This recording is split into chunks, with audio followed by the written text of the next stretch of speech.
At first I thought it was horrible because you take your passion, your hobby, and you turn it into a job. This could ruin everything.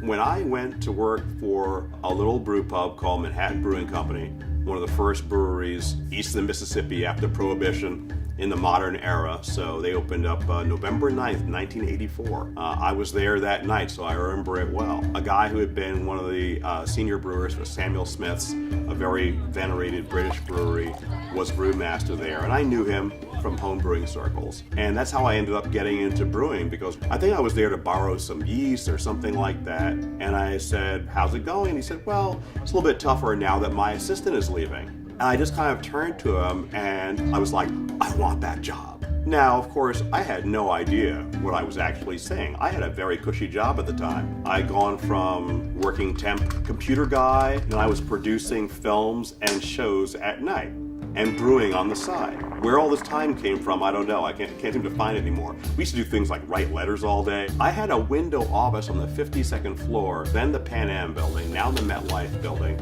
I worked for a top law firm. I made a lot of money. I liked my boss. I traveled a lot. I went to China in like 1988 for a few weeks. Nobody went to China in 1988. It was kind of cool. I took a 75% pay cut and ended up in July in a room full of boiling liquid, no air conditioning. I'm sitting there dragging around hoses. I'm saying to myself, oh no, I have a degree and like, I'm a plumber. It was everything that I wanted, but what I didn't realize is what it actually was. 50% of brewing is cleaning. It is not glamorous work. First thing in the morning, get a couple of garbage bags, climb up the kettle, and get in whole hops, dig them off the bottom of the kettle with your hands. About 2 weeks in, I was asked to take a bucket of very, very hot wort, something had gotten stuck, and throw it into an open fermenter.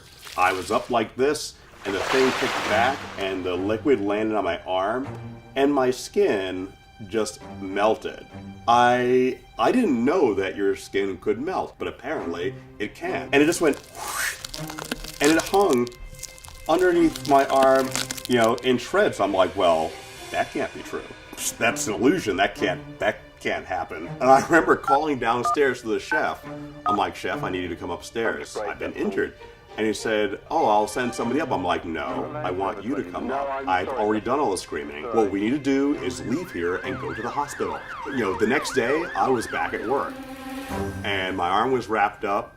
I'm here, we're gonna do this thing. When you go from being an amateur to a professional, what you have to do is find in the professional side of it the thing that made you want to do it in the first place. It's like whatever made you want to be a brewer. You have good days and you're gonna have bad days. I've been brewing for 27 years. I can start to see where the goal is. I can't remember who said it, somebody a lot smarter than me, but they said success is becoming the person that you always claimed that you were, which I think is kind of awesome. We might not be always every day the brewery that we want to be, but I can see it from here.